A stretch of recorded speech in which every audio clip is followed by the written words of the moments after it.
Farouk, he starts with Ahmed Johnson, and a year later, that's in July of 96, June of 97. So less than a year later, he's working the Undertaker for the WWF title. So we can say whatever we want, but that Gladiator shit was DOA. And now with the NOD, boom, he's in the main events working for the world title against the Undertaker, who is clearly one of the tippy top guys. And I can't help but wonder in hindsight, what would it have looked like had they went with Farouk right here? I mean, what if he was the world champ here? If he beats the Undertaker, he's a made man. Oh yeah, absolutely. Like anybody else. You're right. I don't know. It's interesting fantasy booking. Yeah. Without question. No doubt about that. The other thing that happened along the way here about this time is that Ron kept gaining more and more respect from his peers in the locker room. Yeah.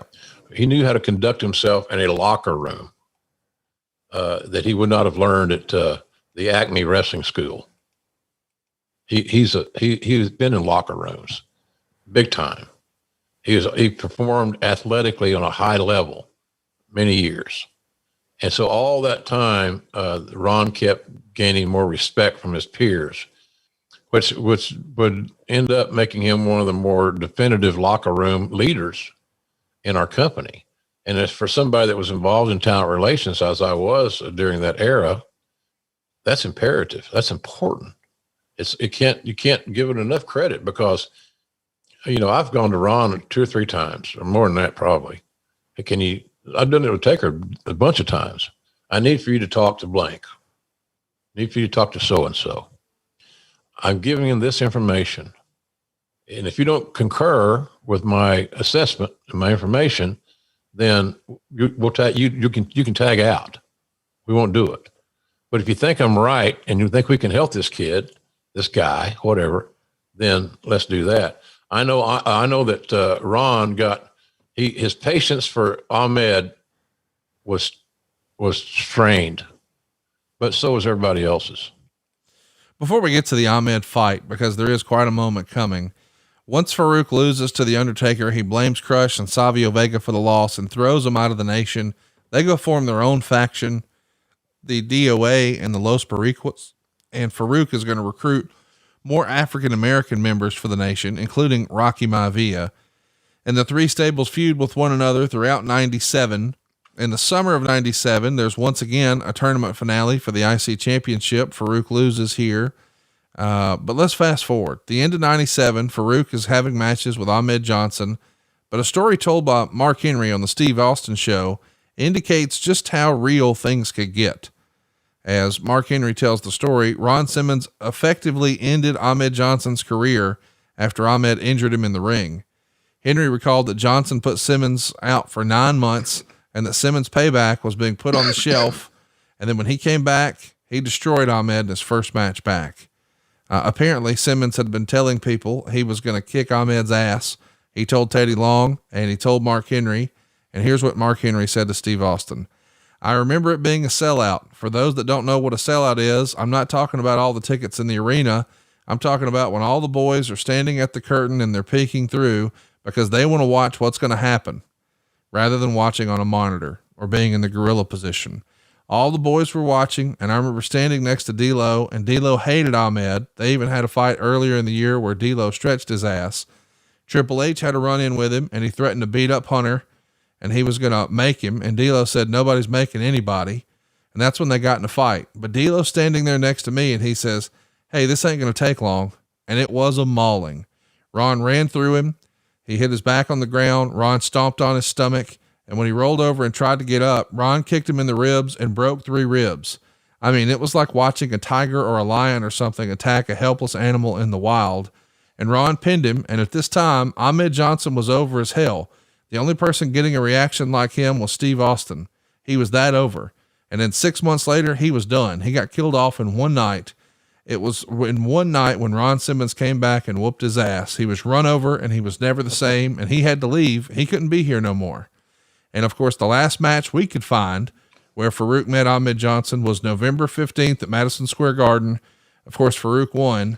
Ahmed Johnson would appear on a house show and the November 25th show where Raw was taped, but that didn't last long. So This is the end of Ahmed Johnson. What do you remember of this incident where Farouk had had enough? Well, you know, Farouk became a huge babyface with the boys. Sure. Because Ahmed was challenging to do business with and to be around. Quick Ahmed Johnson story. He was all upset about something. And I want to believe that we were in upstate New York doing TV, like in Albany or Rochester, something along those lines.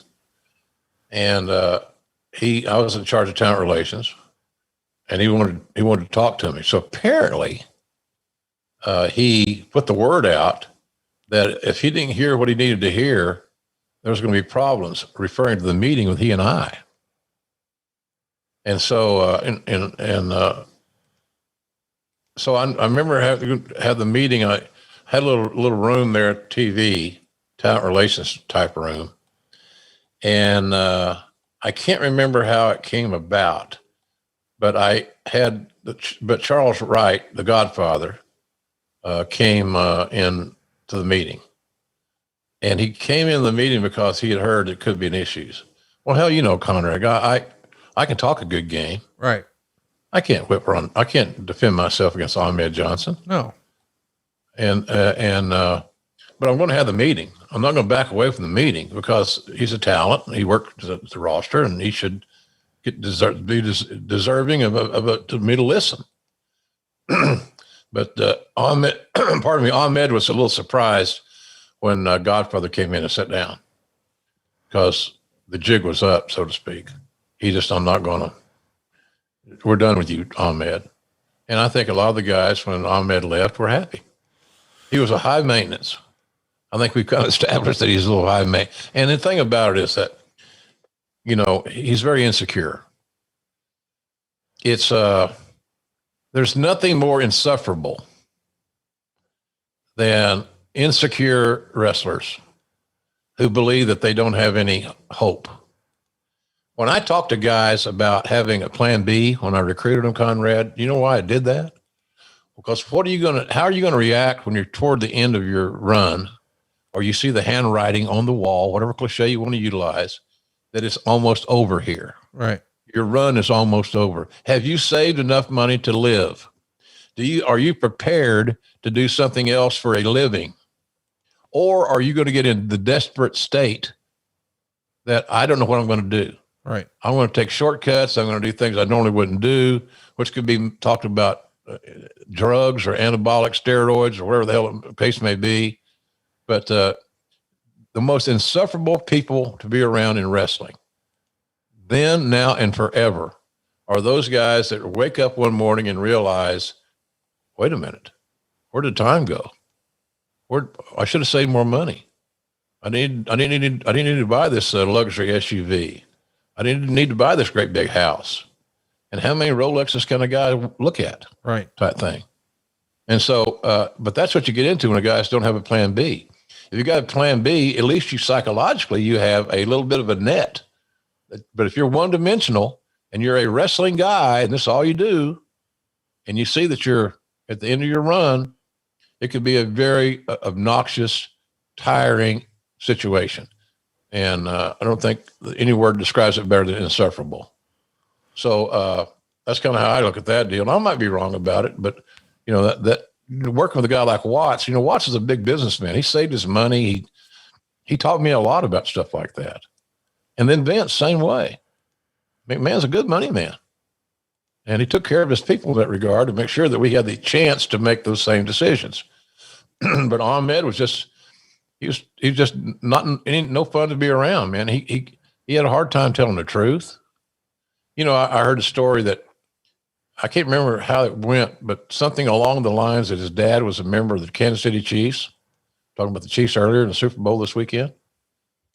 And I tried to find it. I couldn't find any background. And see, he said things that were maybe partially true, but they weren't things that could clearly be determined truthful or not. Like Manny it just Fernandez, sounded a little bit fishy. Yeah.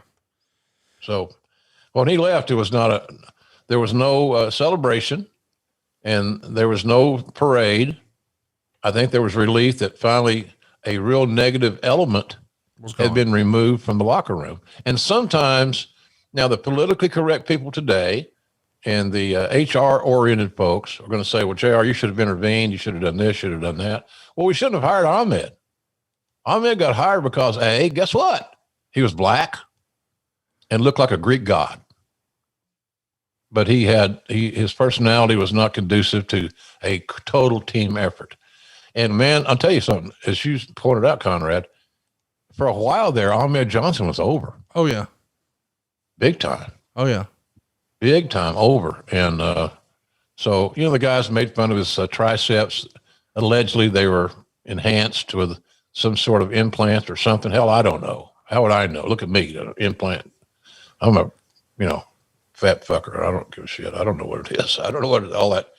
But him leaving was not a cause for celebration, nor was it a cause for anything else other than relief. His last appearance is No Way Out in 1998 as the Nation of Domination, losing a 10-man tag to Ken Shamrock, Ahmed Johnson, Chain, Skull, and 8 Ball when The Rock submitted to an ankle lock from Shamrock. And that's it for Ahmed.